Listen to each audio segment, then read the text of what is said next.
Y aquí en Efesios 2:1, Pablo describe el pecado con dos palabras. ¿Notaron ustedes?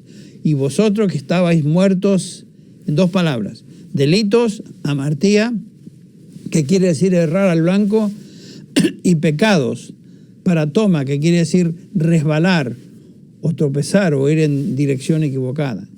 El pecado, noten cómo lo describe Pablo, y la Biblia lo describe así. El pecado es fallar al blanco que Dios pone. Dios nos dice, este es el blanco, esta es la meta, y ninguno puede llegar a esa meta, a ese estándar. Y todos los seres humanos, dice Pablo, se encuentran en esta incapacidad de llegar al estándar que Dios demanda. Por cuanto todos pecaron y no alcanzan la gloria de Dios. Romanos 3:23. El estándar de Dios es su gloria. Y no glorificar a Dios es pecar.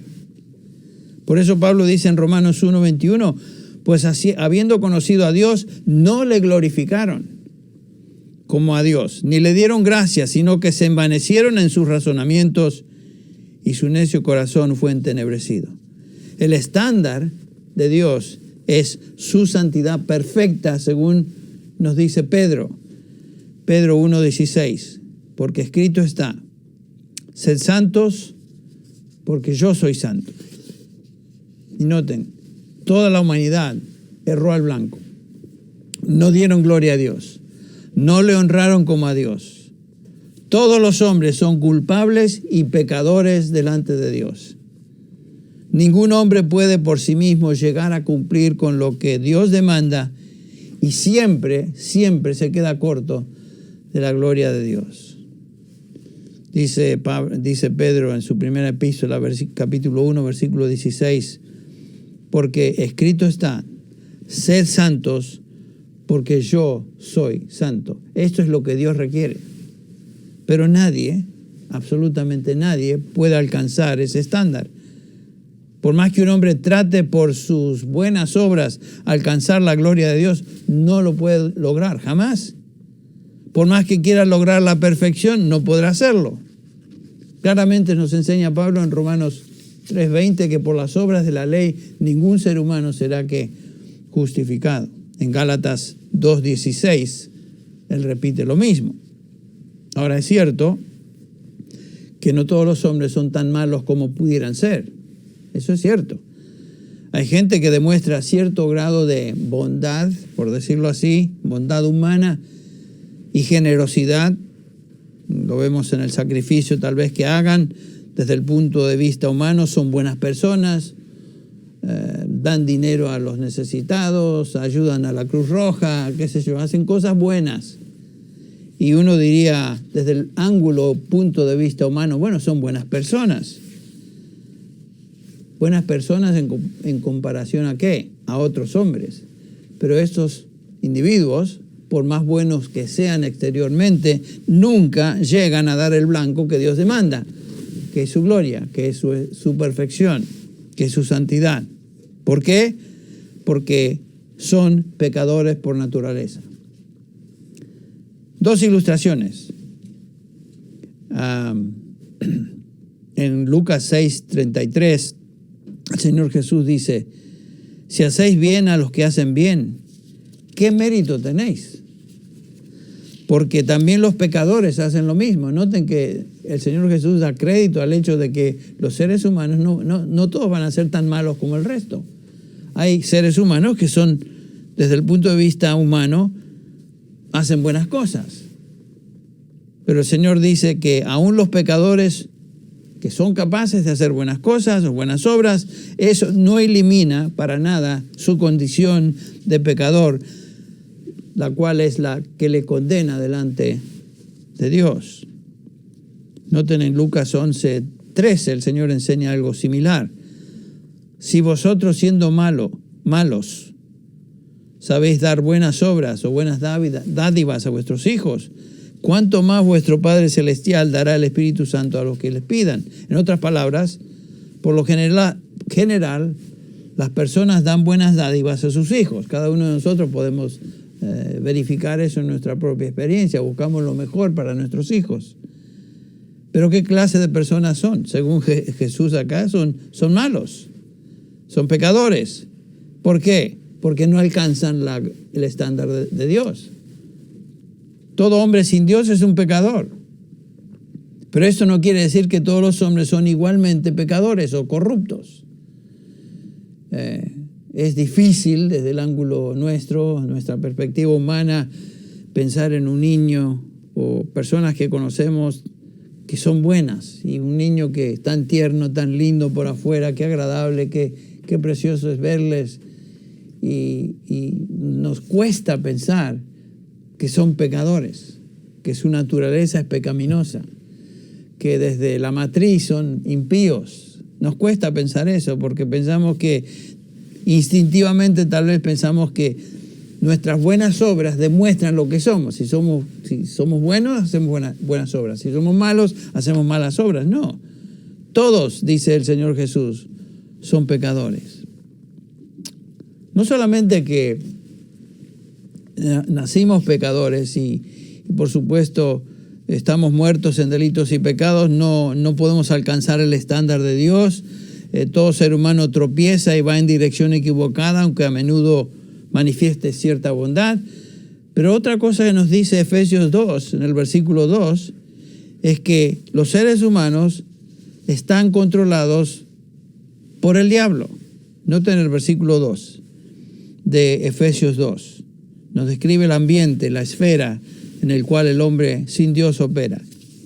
Dice Pablo, en los cuales anduvisteis en otro tiempo, según la corriente de este siglo, conforme al príncipe de la potestad del aire, el espíritu que ahora opera en los hijos de desobediencia.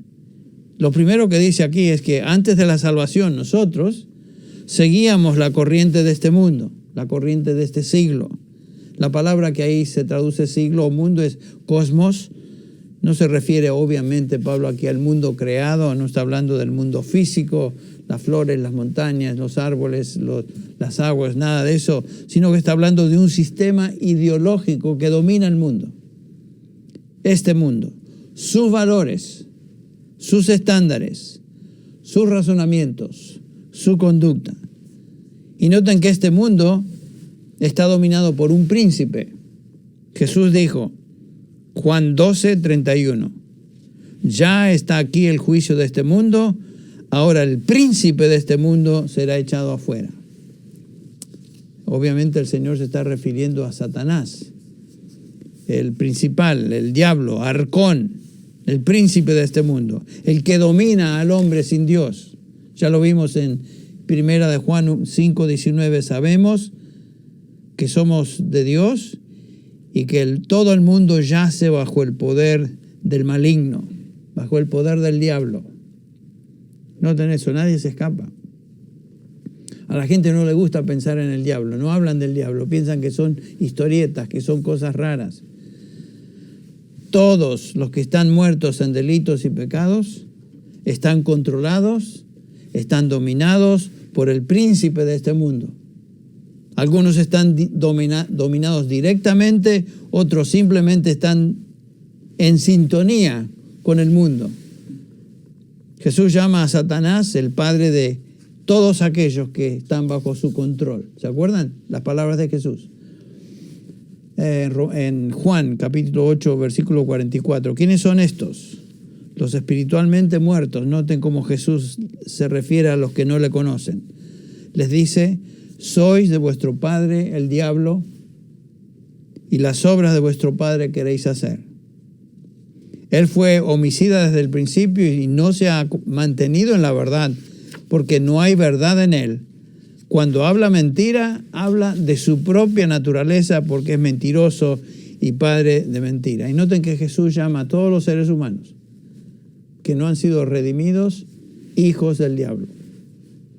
O sea, por naturaleza son caídos pecaminosos y por control del diablo también están en esa condición de absoluta incapacidad de vivir, tener vida espiritual. ¿Qué es el espíritu de este siglo? Bueno, se manifiesta de varias maneras, pero en general todo lo que apetece a la carne y sus deseos es el espíritu de este siglo. hacer lo que quiero, preocupación con cosas materiales, concentración en lo que satisface la lujuria sexual, por ejemplo. Juan describe este espíritu del mundo en 1 Juan 2, 15 y 16. Dirigiéndose a los creyentes, les dice: no améis al mundo ni las cosas que están en el mundo. Si alguno ama al mundo, noten eso, el amor del Padre no está en él. Porque todo lo que hay en el mundo, la pasión de la carne, la pasión de los ojos y la arrogancia de la vida, no provienen del Padre, sino del mundo. Entonces, eso es lo que controla a los seres humanos. Y si somos creyentes, hemos sido quitados de esa condición y ahora pertenecemos a Él. Por lo tanto, dice Juan, no améis al mundo. Porque la persona que ama al mundo y sus cosas revela con ese amor, con esa conducta, con esa inclinación, que esa persona es del mundo. Y el mundo, ya hemos visto, está bajo el control del maligno. Entonces, vivir según la corriente de este mundo y conforme al espíritu de este siglo es vivir de acuerdo a las ideologías, filosofías, especulaciones, razonamientos sobre los cuales Satanás domina. Y realmente aquellos que seguimos las noticias, a mí me gusta mirar las noticias por lo menos una vez al día y ver la condición mundial, particularmente la situación en nuestro país, aquí en Estados Unidos. Vemos eso y nos damos cuenta, no tenemos que ir muy lejos para darnos cuenta que este mundo está totalmente dominado por ideologías que van contra Dios. Es absolutamente anticristo. Y Satanás les controla. Satanás es el que controla este mundo. Y el diablo quiere que todos los hombres piensen equivocadamente, piensen torcidamente, particularmente en cuanto a la verdad de Dios. Por eso les controla. Por eso lo que escuchamos a través de las noticias y leemos en los diarios son especulaciones, maneras de pensar, filosofías que tienen que ver con el diablo y el control que él tiene sobre este mundo. Y por supuesto el diablo trata de afectar y atacar a los creyentes también con mentiras, con su manera torcida de pensar, ideas y conceptos falsos de Dios, etcétera, que nos afectan. Pero Pablo nos dice que hay una manera de combatirlo. En 2 Corintios capítulo 10, 4, nos dice Pablo que las armas de nuestra contienda contra las huestes espirituales de maldad, no son carnales, sino poderosas en Dios para la destrucción de fortalezas, destruyendo especulaciones y todo razonamiento altivo que se levanta contra el conocimiento de Dios, poniendo todo pensamiento bajo el cautiverio y la obediencia a Cristo. El mundo está controlado por ciertas especulaciones y razonamiento humano, dirigidos por Satanás. Pero el creyente tiene la capacidad, dada por Dios, por el Espíritu Santo, y acceso a la palabra de Dios de combatir estas mentiras con la verdad. Trayendo, dice Pablo, destruyendo especulaciones y trayendo todo razonamiento altivo a la obediencia de Cristo Jesús. El espíritu de este siglo opera entonces en los hijos de desobediencia, nos dice el Pablo en Efesios 2 que estamos considerando. Otra descripción muy gráfica de los hombres que no pertenecen a Dios. Aquí Pablo les llama hijos de desobediencia. Hombres que no pertenecen a Dios son hijos de desobediencia, pertenecen al enemigo, desobedecen a Dios. Y otra vez Pablo repite en el versículo 3 de Efesios 2 que todos nosotros también vivíamos en esa manera, en otro tiempo. Versículo 3. ¿Cómo lo hacíamos? Obedeciendo las pasiones y deseos de nuestra carne. Esa palabra pasiones, epithumía, habla de una inclinación fuerte o deseo de cualquier tipo de deseo fuerte, inclusive el deseo sexual. Pero no solamente se limita a eso. Otra palabra que usa Pablo acá, deseos, telema, que se refiere a un deseo voluntario de buscar algo con toda diligencia. ¿Qué es lo que buscábamos antes? Obviamente no las cosas de Dios, sino otras cosas nos dominaban. Estos dos términos se utilizan para representar la orientación egoísta del hombre sin Dios. Lo único que realmente él quiere es satisfacer sus propios deseos, aquí llamados deseos de la carne y deseos de la mente. Esa palabra satisfacción de las pasiones del cuerpo, de lo que viene a la mente, y éramos por naturaleza, dice Pablo, hijos de ira, lo mismo que los demás. Si pensamos un poquito y meditamos en lo que Pablo está diciendo aquí, nos damos cuenta que realmente eso nos describe antes de conocer a Cristo. Tú y yo pensábamos de esa manera, estábamos muertos en nuestro espíritu, separados de Dios, siguiendo al príncipe de la potestad del aire. En realidad éramos esclavos del príncipe del mundo, que es el diablo. Seguíamos lo que el diablo nos dictaba y decía, lo que el mundo nos dictaba y decía, y seguíamos la carne y sus mandatos. Entonces, noten qué condición patética, terrible, trágica es la del hombre sin Cristo, sin salvación. Dominado por el mundo, piensa como el mundo, en conformidad al mundo, esclavizado a la corriente de este mundo, sus valores, sus tendencias. Lo que el mundo piensa y hace es lo que el hombre sin Cristo hace. Todo aquello que es hoy políticamente correcto es del mundo. Seguíamos al príncipe de la potestad del aire, que es el mismo diablo. Seguíamos los deseos de la carne que nos dominaban. Y si eso fuera poco, Pablo dice en el versículo 3 que éramos o estábamos bajo la ira de Dios. O sea, qué condición tan clara y trágica nos da la Biblia del ser humano. Comenzamos hoy diciendo que hay dos perspectivas del hombre. La perspectiva humana del hombre, que el hombre es inherentemente bueno, y la perspectiva divina es que el hombre es inherentemente, obviamente, malo. Esa es nuestra condición, sin Dios. Pero qué interesante que si los versículos terminaran ahí, realmente nos dejarían absolutamente deprimidos. Pero el versículo 4 dice, pero Dios, que es rico en misericordia, por causa del gran amor con que nos amó, el versículo 5 dice, nos dio vida. Dios tuvo que intervenir para sacarnos de esta condición de muerte espiritual.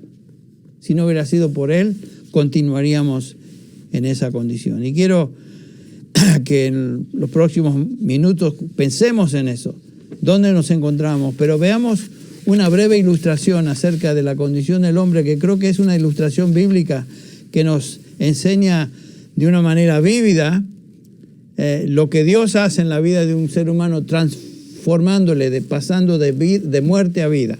Vamos por unos minutos a Juan capítulo 11.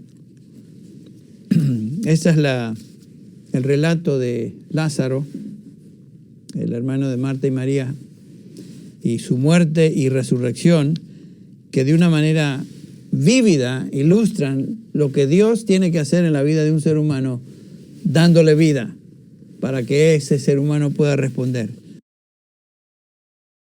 Dice así el Juan capítulo 11, versículo 3. Enviaron pues las hermanas a decir a Jesús, Señor, he aquí el que amas está enfermo. Estas palabras nos enseñan que Lázaro era una persona muy querida para el Señor.